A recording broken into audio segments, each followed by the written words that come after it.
I just want you guys to know, I tried, man. I tried to have empathy for Femcels. Really. I tried. I gave it. Look, man. I gave it the biggest chance possible, y'all. But to be honest, it is really difficult to have empathy for people who essentially look at the vast majority of men who exist and just look them dead in the face and more or less, maybe not with these words, but more or less communicate the idea that they are, well, you're unworthy! So, we're here to discuss the plight of the femcel more from their perspective. Because, quite unfortunately enough, I do get it. I get it, but it is tough to resonate with. Tough for me to feel sympathy for them.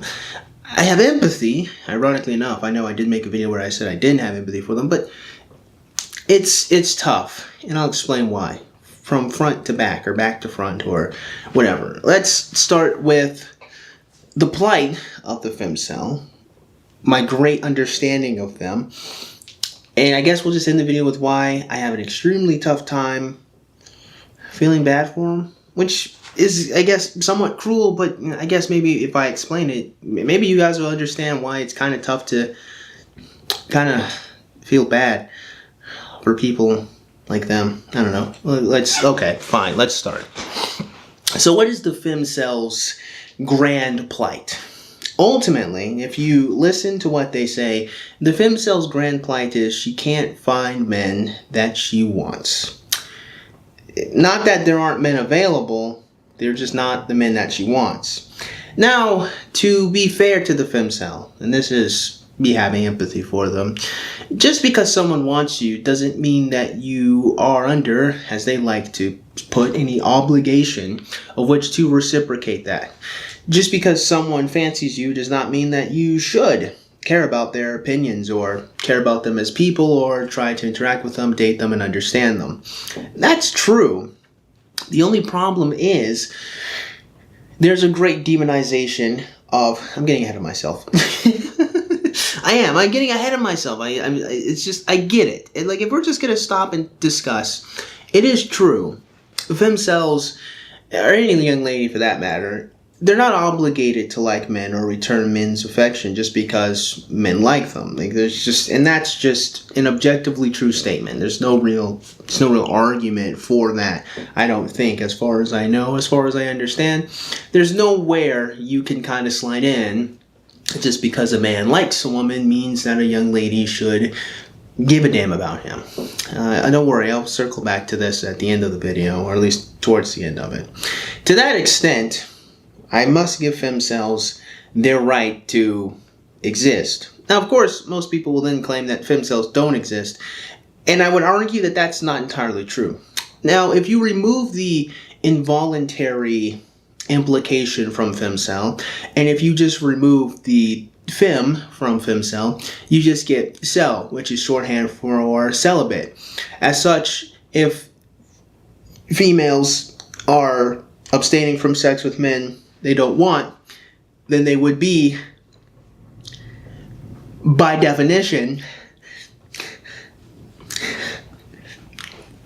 well, celibate. So they exist, but the thing about being a femcel is really, when you really translate the word, when you really go the extra mile, really it's a mostly average to unattractive woman that doesn't like the fact that average to ugly men want her.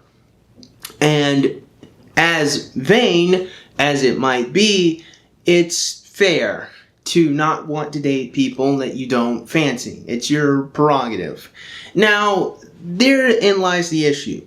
As much as it is the femcel's prerogative,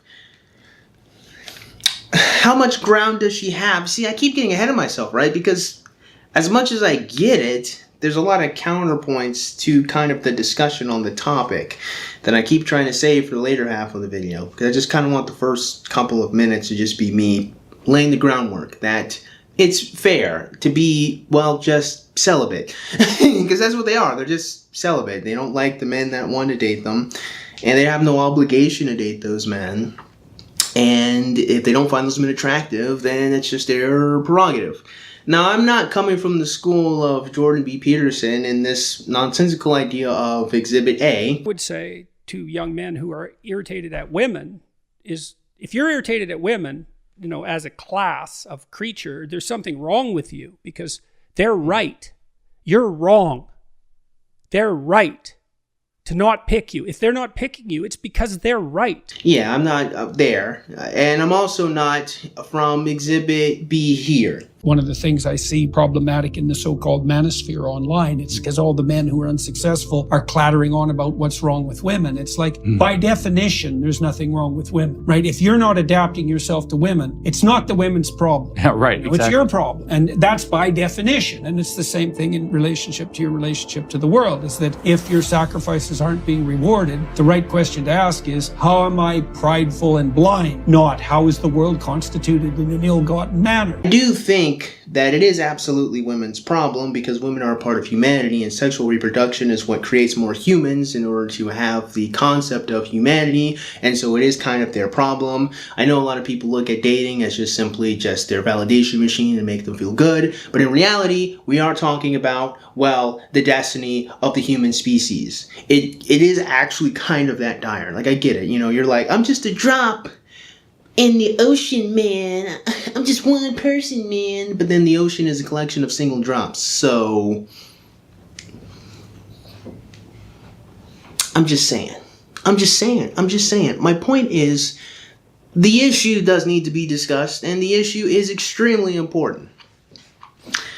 It's just really tough for me to really figure out what they want. You know, incels, I get what they want. Incels want to be loved, and by that extent, you know, femcels also would want to be loved. The thing is, where incels do ultimately, a lot of the times, become extremely fatalistic on the way that they look, femcels aren't really so much fatalistic as much as they're just really sad about the options presented to them. You know, one of the most common threads I see lots of femcels say are two things. One is that men only really want to have sex with them. And some people love to equivalate the friend zone with the smash zone, the fuck zone. I don't want to use a lot of profanity too much anymore, because I want the sense. I want to get some YouTube shackles, okay? I'm sorry. No, but seriously, people love to try to equate like they're the same thing. They're not really the same thing. I mean, they're only the same thing so far as a human is reduced to their utility of what a sexual relationship would be. So far as in the friend zone, you're treated like a boyfriend, where the woman is equal parts possessive of you and requires your time and attention and resources, but doesn't reciprocate. Much in the same way, in the smash zone, you know, the male requires your body, but from that point, he doesn't care too much about you anymore. I guess as far as a reduction of, they're kind of similar, but not quite the same. And the reason why they're not really quite the same is because, one, there's more obligation from the male side as a friend than there is from the female side as being a side piece. Also, sex is mutually beneficial. I'm really sick and tired of people, particularly young ladies, pretending that sex is something men do to them. Sex is something that they use and not something they are a participant of. That's a whole nother video we'll talk about some other time. The point is, so far as description of reducing a person to one half of the sexual relationship, the friend zone and the smash zone are the same, but when you really look at the details, not quite. There's more obligation when you're a friend zone male than when you're a smash zone woman. Now, of course, it sounds like I've gone off the beaten path, but I really haven't. The femcel complains about the fact that they get put in an area where men only want to have sex with them. One, if you're still able to have sex, you then, by definition, are just celibate, because you're just abstaining from having sex, which is per your right. You are correct to do so. But to complain that your only options just want to have sex with you doesn't really make a lot of sense, especially if you then complain about being an unattractive female as well, which a lot of them do. They complain about how they're simultaneously unattractive, but men just want to have sex with them. Okay, I guess that, right? oh, we love this. Men will have sex with anything. Men will smash anything. And they love to say. And then I'm just like, no, we won't. But, you know, right? You know, like, I get it. Like, it's a meme, but, you know, just, you gotta leave where it is. It's a meme, right? I mean, men have a wide range of what they find attractive, but there are limits to that. A lot of people seem to not realize that. Listen, point is, well, that's the first complaint. The second complaint of the femcel, which is what we saw in the previous video, is they love to over-exaggerate. Like our resident femcel lady here says this. I want to feel wanted. And I want to feel wanted by someone other than some random-ass creep online who's old enough to be my father. And of course, that is poppycock and bloody nonsense. There's no way that this D&D chick is at a table full of dudes, and one, they're all 45-year-old dudes that want her. Okay, yeah, right. But two, that at this round table of people that have similar interests to her, none of them are worthy. None of them are worthy. None of them are worthy of you, oh neurotic, average or slightly above average, random teenage female. You're like 19, 20, I don't flipping know. Like none of those dudes who have the same interest of you at that round table that you spend 5 hours playing D&D with is worthy.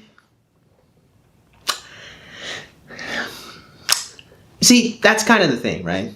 Ultimately, you guys have to understand that there's a really big difference, okay, between people complaining about the fact that they're not worthy and people complaining about the fact that nobody is worthy for them. They can't really functionally share the same umbrella. They're not the same issue. And it makes sense as to why there's so much frustration between lonely females and lonely males. Lonely males are lonely because women don't want them, and lonely females are lonely because they don't want men. In other words, it's a self-imposed problem that no one can actually really do anything about. Quite ironically, the incel's plight is something that there's an entire half of the human civilization that could do something about. Hopefully you guys get the implication I'm putting there. I understand that lots of ladies don't like unattractive males. The only problem is if you stretch the definition of what unattractive is, well, again, you've more defeated yourself than you've actually really helped. A lot of what I see with dating in general is women, more or less, picking men that they find attractive and then just kind of hoping that he's an alright person. They just, like, if he's a good guy, then they're just like, oh, wow, he's great. Like, they didn't really, like, think critically about it. They didn't really, like, do anything particularly to sort him out. They just did the same thing they were doing before. And now, finally, they met a dude that's great. Which, they lucked out, but they lucked out. It's not, you didn't get better at dating, you just got lucky. And that's not really a sustainable system or a functional system that even makes sense, considering how, like, intelligent we as human beings should be. What does this have to do with the femcel, you may ask? Well, everything. Again, the femcel has to over-exaggerate the unattractive males in order to make a point. Again, let's just go back to this here. Random-ass creep online who's old enough to be my father. Why did she have to say that they were 45-year-old, 41, or they're old creepy dudes? Really, my friend? You're telling me there ain't now one 19-year-old dude in your... Not now one. Not one dude on Tinder, Bumble, or Hinge, or whatever. Not one dude close to your age that would wish to court you. Not bloody one. Like, come on. It's ridiculous. And it is in that ridiculousness that really what you just have to say is, honestly, my friend, you just don't like your options. And as much as it's your prerogative to not like your options, that's your problem. And no one can really do anything about that problem but, well, you. And whether you choose to become attractive to men you don't find attractive, or you reevaluate why you don't find them attractive, or you think critically about it, again, that's kind of all on you. There's nothing really else no one else can really do, unless you then can turn to men and tell them, you have to become attractive for me. Sounds rather entitled, I would say, but, you know, most people don't ever really think about how entitled young ladies can be, which I find rather odd that no one ever stops to think about that. Not that femcells don't have a legitimate problem, and I say that in quotations, more mocking myself than them, because like it's not fair for me to just completely not care about their problem, like to just dismiss it offhand. Like that's not fair. Like their problem is their problem, but it is also, in keyword, their problem, which sounds goofy, but you gotta understand that ultimately it's an issue of perception, whether or not it's relative to their hypergamy, to X, Y, Evo, Psych, blah, blah, blah, blah, whatever nonsense you want to come up with, or it is just simple as they literally have a null and void scanner for most average men, as in like you occupy space. You're not registered as a human of which I can reproduce with. Like you exist in my way and I have to move around you. Like whether men are amorphous blobs of which just occupy space for the female brain, regardless of what the issue is, it's kind of their issue, which is extremely ironic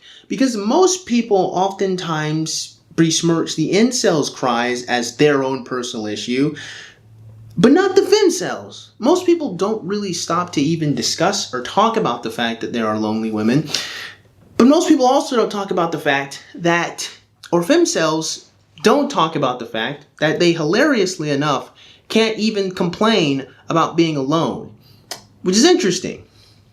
It kind of proves the point of every incel in the world, or every black pill, every red pill. It kind of proves the point of it, and it explains why people don't think femcells exist, why they don't care about them. But it is an important point to bring up, extremely important, and that is femcells can't really complain.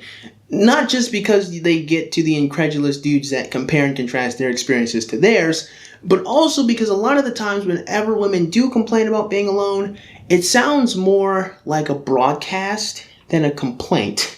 Because what women typically oftentimes say that they want can be served by anyone. The only problem is, because they're not being specific, saying that they want a particular type of man to give them what they are asking for, most people will either get annoyed at the fact that they're complaining about a problem that is entirely their problem. It'd be like me complaining about the fact that, like, I don't know, I can't get taller. I mean, I'm 6'1" as it is. That'd be kind of a weird thing to complain about. It would be like me complaining about the fact that I signed up for a subscription that I can easily unsubscribe to, right? Like the power is mine, right? It's entirely in my control to do something about it. Yet I complain about the fact that there are all these different subscriptions I have to sign up for. I don't have to sign up for any of the subscriptions. That's what the femcel complaint sounds like. Because whenever you hear a woman ever complain about being alone, this is what comes up. Something along the lines of this video I saw the other day. Necessities requirements for my future husband. The list is actually so short. It's just really hard to find. That's the problem. So number one, he needs to be like a God-fearing Christian man that is actively living a Bible-led lifestyle, not just I believe in God vaguely, loosely, and just living crazy. No. Like, let's be for real. Number 2, 3, and 4 really is just like loyal, family-oriented, and a leader. That's it. And so the issue then becomes, well, I can do that. You say you just want a nice Christian leader. That's easy mode. That's simple. But then becomes the reality. And that reality is, you think she's imagining me, this face, doing that? No, of course not. If she did, she'd be done. I'm not super attractive. I'm all right, I think. I think I'm an okay looking person. I think. Like, I don't have very many facial deformities. Am I an alright looking guy? Now I'm confused. I don't know where I stand on that. To be serious, though, my friends, whenever femcells, or lonely women, maybe it might be better to call them, make complaints to men like myself, it sounds more like you're advertising, because what you're asking for is extremely easy to obtain. The problem, and this is where the miscommunication comes from, is you don't want it from us. You want it from someone else in your imagination, which doesn't necessarily have to be what we call a Chad or a Tyrone or whatever. It just isn't most men. because most men are perfectly able to give you what you ask for. I remember way back when I made a video response to Savannah Brown, and she's all angsty, and she's all like, no one's gonna like me, and no one cares, and something along the lines. I don't remember exactly. I remember that I made a video where basically I was simping for her. I was simping with a purpose, right? And the purpose was that there's a weakness I recognize that I have, that lots of men have actually. I'm not really special in that regard. And that is, whenever we see women asking to be loved, our brains are just like, well, I can do that.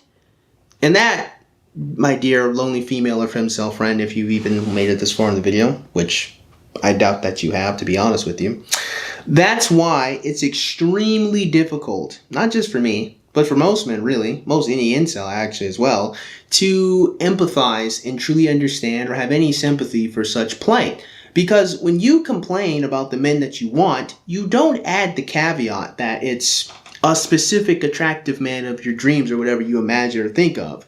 You just say you want a nice, kind, sometimes we'll sprinkle in Christian, which that's more particularly Christian women who say that, it's not really a general thing. Nice, kind, great, leadership male, whatever. And most men are just like, well, that's easy. I can do that. Even if it isn't easy, they're just like, I can do it. Only to find out that you want it from a specific person, a particular type of person, an archetype of a person, an attractive person, and however you imagine it. And when that's the case, you create a little bit of a bait and switch, or at least it feels like a bait and switch. The entire bait and switch that kind of is the lifeblood of the concept of the red pill from start to finish, but it's a bait and switch nonetheless. And which is why another reason why it's really frustrating to really interact with or talk to femcels. And that bait and switch is, you say you want all the nice good things that are easily obtainable, but you only want it from a particular type of person that you find attractive. And to be honest with you, finding the person attractive could be even as simple as a dad bod, kind of looks like he works out a little bit, but he's kind of pudgy. If that's what you want, and that's what you want all the character traits attached to, then when skinny, dweeby dude with big thick glasses comes along to give you his heart, he's not what you want. And if you don't address the fact that ultimately your issue is you don't like the people who are coming up to you more than anything else, not that they're not great, but that you don't like them and that it's your personal problem, honestly, it's not even something society could even begin to do anything about. As much as we can try to look smack young men and get them presentable and try to make them look good, it is a bit hilarious to me that in the realm of which women actually do need to take responsibility for themselves, we actually have all that fire and fervor for young men to have some hyper agency to take care of themselves, which will lead us into the next video, so stay tuned. In conclusion, femcels, I get it. You don't like the men that want you, and you have no obligation to like those men. But what you have to contend with, though, my friend, and again, I highly doubt many of you have made it this far in the video, is that it is your problem. It's only something you can do anything about. A lot of people think that their attractions to humans is static and unchanging and it can't be different, and I fundamentally disagree. But that would go beyond the scope of this video. So in conclusion, I get it, but it's still your problem. And ultimately, only you can really do anything about that. If men are indeed truly as well as you make them out to be, evaluate why. Is it truly because these dudes just lack leadership skills and they're just unambitious and they're just mean and they're just not smart and they just are unserious and they just don't care and all that bullshit? Is it really all of that? Or is it that you just don't like the way the dude looks? Because if it is that shallow, then my friend, you got some thinking to do. So that being said, I still hope you guys got something out of today's video. I kind of doubt it. But if you did, I don't know, man, go and click the like button. Shoot, go and click the subscribe button. Comment in the comments below. And as always, you guys have yourselves a great day. I'll see you cool cats soon.